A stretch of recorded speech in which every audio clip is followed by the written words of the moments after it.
This should be fun. Jokic embarrassed the NBA. Also embarrassed me as well. So let's check this out. They said I was an idiot if I said, listen, I think there's 7 or 8 guys in this league better than him. Still a top 10 player. But league MVPs are supposed to terrify their opponents in the postseason. I didn't feel like Jokic did that. They believe in the fat boy. Don't bet against the fat boy. Nikola Jokic just did the unthinkable. He had one of the greatest players. Great is clowned. I'm happy. I've never seen a more biased pundit than that guy. I mean, I'm biased towards Kobe, but I'm just some young guy on YouTube who doesn't even have views. So nobody really cares. Nick Wright is on national TV hugging LeBron James all over the place. Like, this guy can't even give a real criticism about LeBron James. Like, dude, you are a journalist. Yeah? Okay, I get that you're a fan, but you are a journalist first.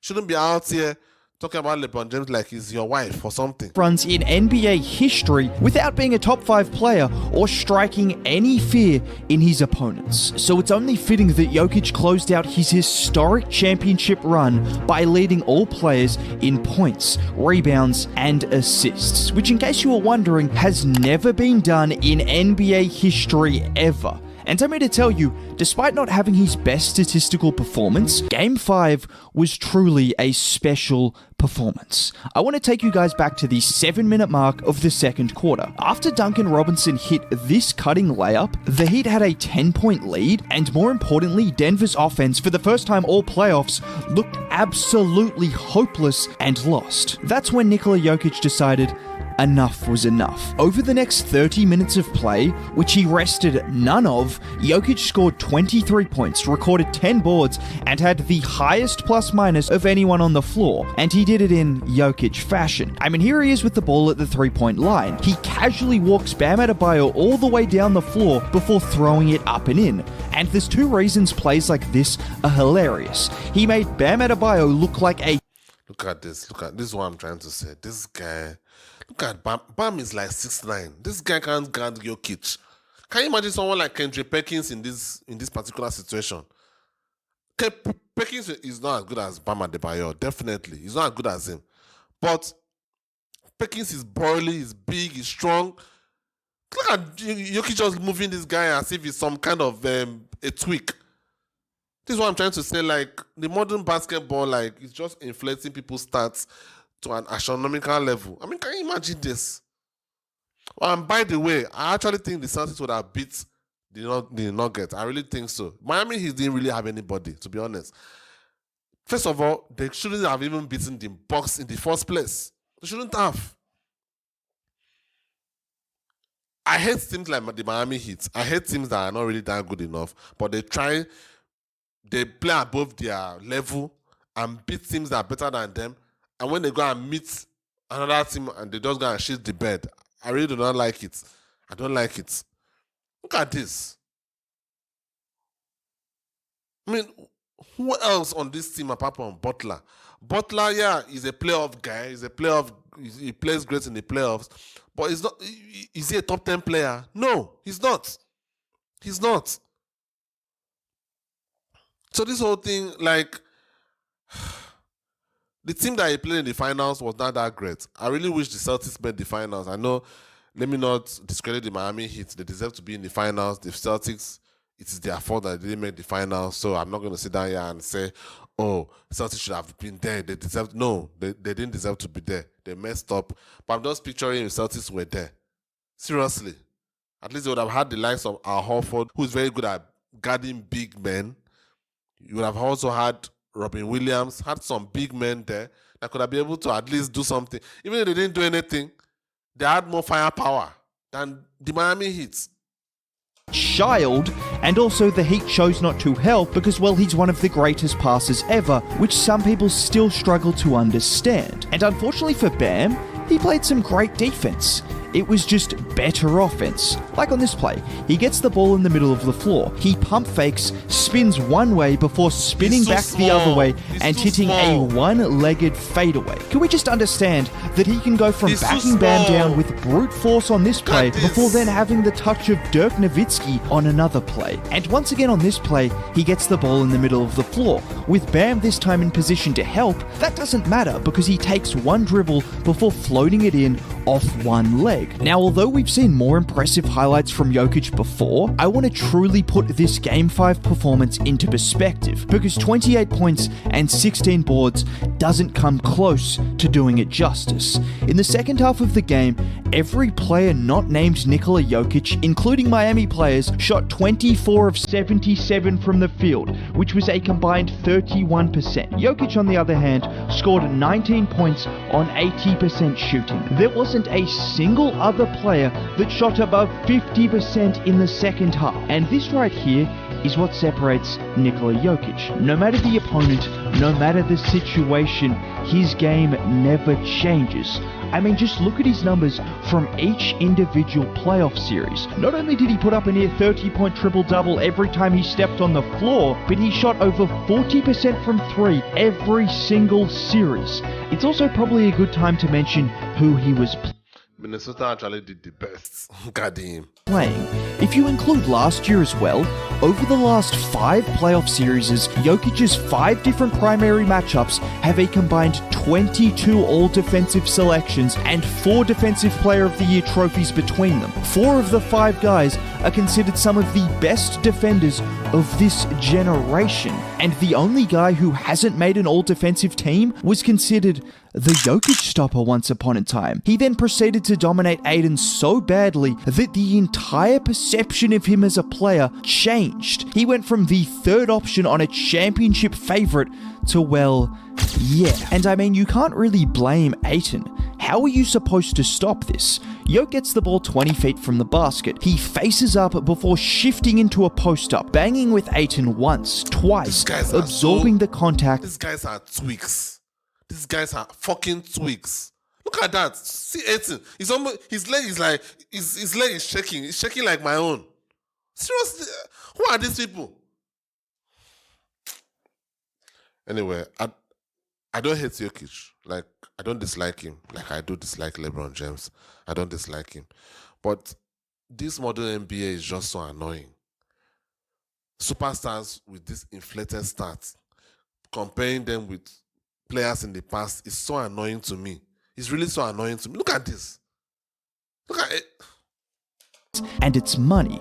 Or how about this play where he brings the ball up the floor, drives right at Ayton, absorbing the contact and his touch. If there is one thing that needs to be studied when it comes to Nikola Jokic, it is how soft his touch is around the rim. It's so good that Skip Bayless was calling it sorcery, which he's not fully wrong about, but I can assure you, this is not luck. If you go back to this year's regular season, there were only 2 players in the NBA that shot above 50% from every single spot on the floor: Kevin Durant and Nikola Jokic. One of these guys is considered arguably the best scorer ever and effectively plays like a guard. The other guy happens to be a 280-pound force in the paint that is also one of the greatest passers ever. But what really makes things unfair, and honestly video game-like, is his three-point shooting. He shot 46% from 3 as a center, and that included some of the greatest shots I have ever seen from a big man. Jokic just gets it off in time. It's up. Oh, it's good. Of course it goes in. Back to Jokic. Shot clock winding down. Jokic has to put it up. High on 3. Oh, he knocks it down. Shot clock at 4. Jokic has to put it up. Falling away, puts it up. Bang! Nikola Jokic blocking out. Jokic from way downtown. I mean, can we just appreciate that a center is casually pulling from 28 feet with 7 seconds left on the shot clock like it's nothing? But Jokic's shooting is so hilarious because the Nuggets are running plays to get their 280-pound center 3-point looks on the move. Like at the start of Game 5, where Jamal is the one setting the screen. I have to admit, look, like I said it at the beginning of the video. offensively, he's probably one of the greatest offensive players of all time. Like, despite the fact that I'm talking about these players not being strong enough, not being burly enough, not being big enough, I can't deny the fact that this guy will probably still be hard to stop in any era. Now, do I think he would be as efficient as he is right now? No, I don't think so. Do I think he will average as many points as he is right now? I don't think so. Personally, I just don't think so. I don't think he would average. Let me say, if you put Jokic in place of Shaq in the 2000 Lakers, I don't think Jokic averages 30 points in that particular playoffs that Shaq averaged 30 points. I just don't think so. Personally, I just don't think so. I think there were more big men that were equal to him in terms of size that would have been able to at least make it a bit more difficult for him. But in terms of offensive, this guy is unstoppable. Goes to the 3-point line. I mean, mid-range, everywhere. Like, you can't stop him. Where you should exploit him is defensively. Hit him in a constant pick and roll. Like, constant. You don't let up. Pick and roll, pick and roll, pick and roll. If he fails once, do it again. Fails again, do it again. That's the only way in which you can beat this guy.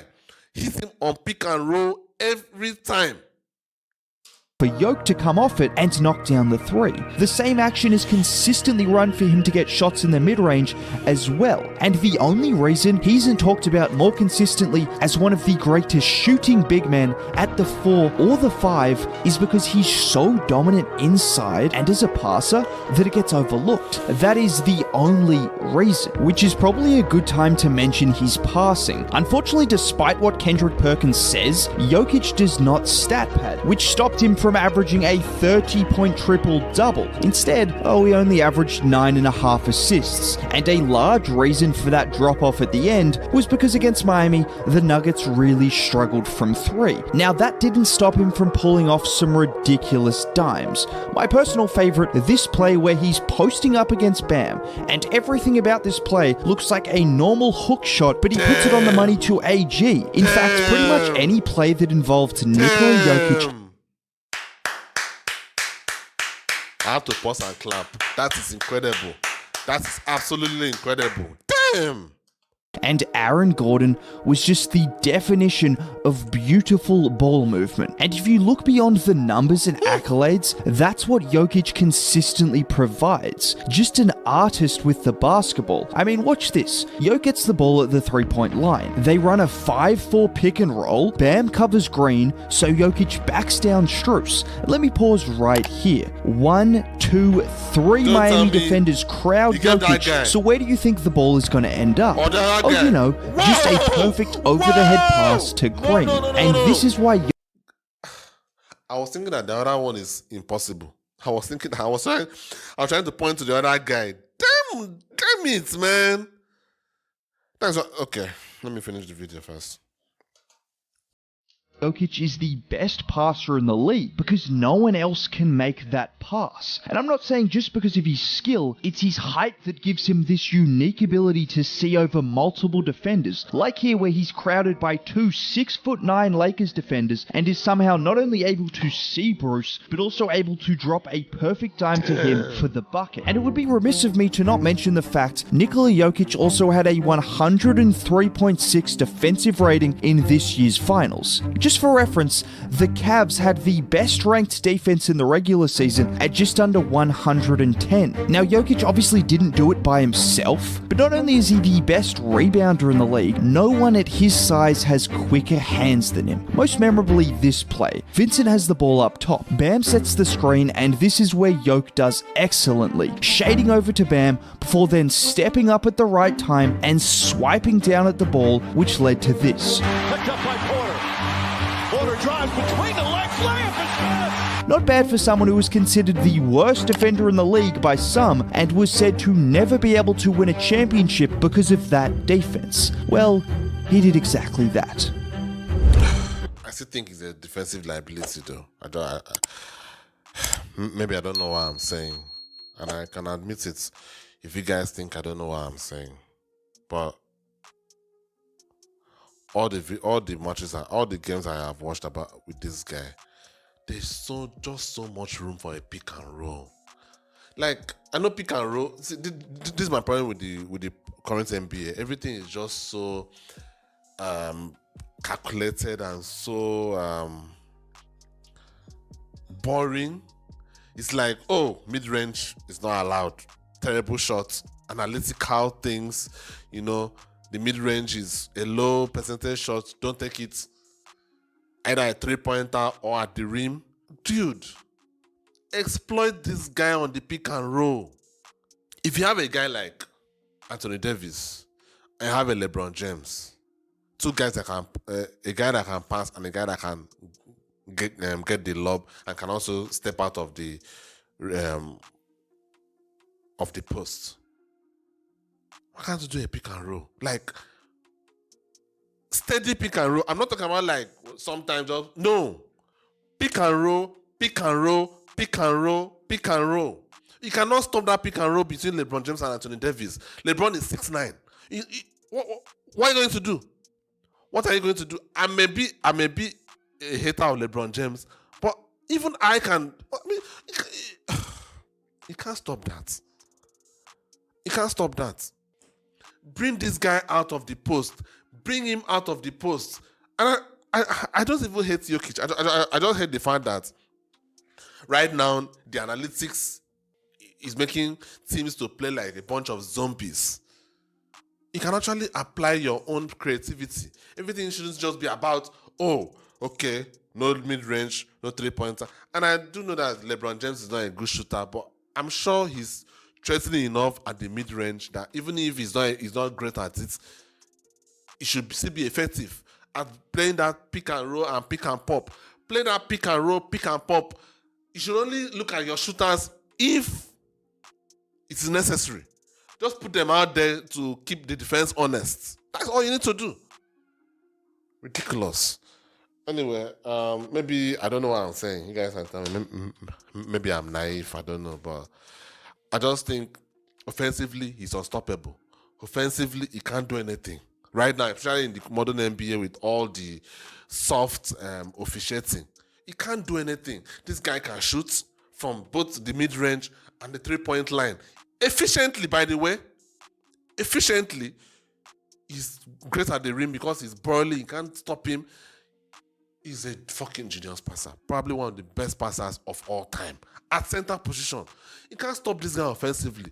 The only thing you can do is to play him off the court defensively. Play him off the court. That's the only thing you can do. But for some reason, teams just, okay, no mid-range, or a 3-point, or at the rim. Ridiculous. Anyway, I don't know what you guys think. I'd like to know. This should be fun down in the comments. I know some people may hate what I'm saying, but I don't really care. This is just my opinion, and I really hate the current NBA. To be honest with you, I really dislike the current NBA. It really makes me feel. It really makes me wish Kobe played during this era. To be honest with you, I really wish Kobe played during this era. But whatever. That is life. I'll see you on the next one.